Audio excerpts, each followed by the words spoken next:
lazy monster, Elizabeth. I scrolled with my bird Instagram, looking and commenting on posts on their bird on harnesses. I do have a harness. Maybe I should try it on my birds. I grabbed it and let Bluey fly onto my finger.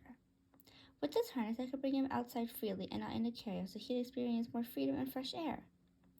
After putting him on my lap, I slowly but discreetly opened the hole designed for his head up. But as I put it near his eyes on accident, he bit me and flew onto his cage. Well then, blame it on yourself if you don't want fresh air. I didn't actually say it out loud to him because I knew he had feelings and this could break our trust and bond. I tried it on Pear next, letting him fly onto my finger like Bluey.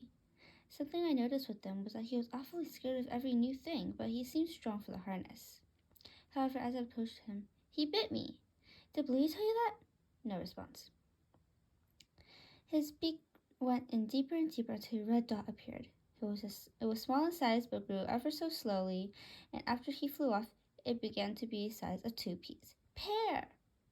Him and Bluey looked at Pearl. She was last. She was trained to become a placid bird, and her reflexes were slow as well.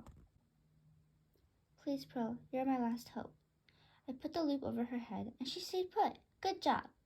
Next up was her wings, and she willfully lifted them up for me. When I tightened it across her body to ensure safety, it was when she began to lightly bite me. They can breathe in them, right?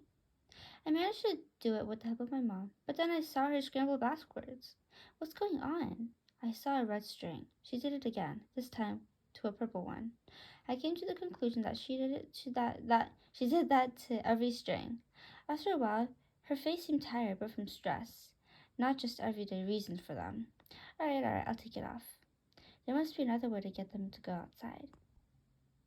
Bluey. Elizabeth did a hand signal, waiting for me to go over there as obedient as I was, I did as shown. She pulled out some kind of ribbon like a toy in front of me. Is it a new toy? I'd love it. No, doll, you're getting yourself distracted. Look again. My eyes were frozen. She used it against me. Elizabeth, how dare you? Pear went over, and I flew back out there before I warned him. Pear went over after I flew back, but before I warned him about what he could face in a matter of seconds. Okay, thanks for the information. I heard Elizabeth yelp a little, probably from Pear's bite. Pearl was the last victim, but I gave her a good old warning sign as well. Oh, stop it. She's gonna play with me. Okay then, look it for yourself and face the consequences.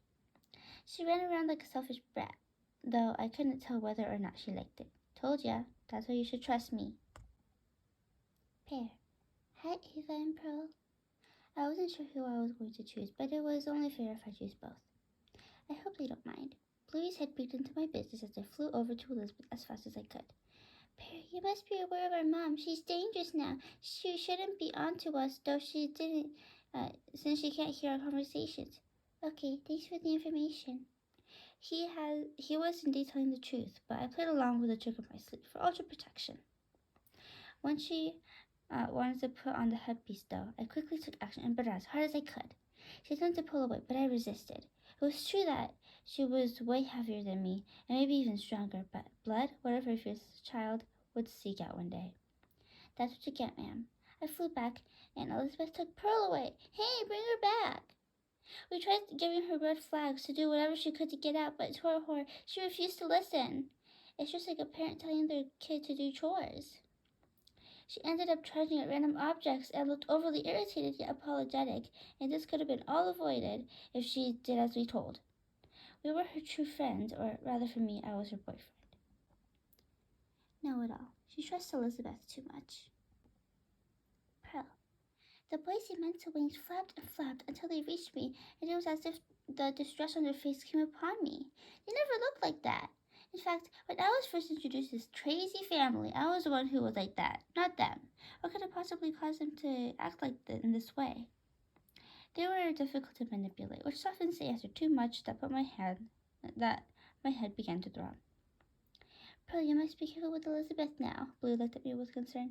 Oh, stop it. I believe she's going to play with me. I extended her hand without hesitation because if I overthink such an easy step, no pun intended, I was afraid my head would explode or pop like a balloon. I felt the pain interfering with my eyesight and wing strength. Each time it went through me, caused my brain cells to disappear one by one until I almost became brainless. A yellow and white object met my eye. After, Pear? How did you transform in a... Tightness ran over me and broke my train of thought. It was a harness! A harness! A harmful harness! I'm sorry, Bluey. It was a pure necessity for it to come off as soon as I could. Make it so I sprinted away from the string. It followed! I did it again, this time with more strength. Nothing. Still there. Once Elizabeth saw me struggling, she finally took it off. Took you long enough?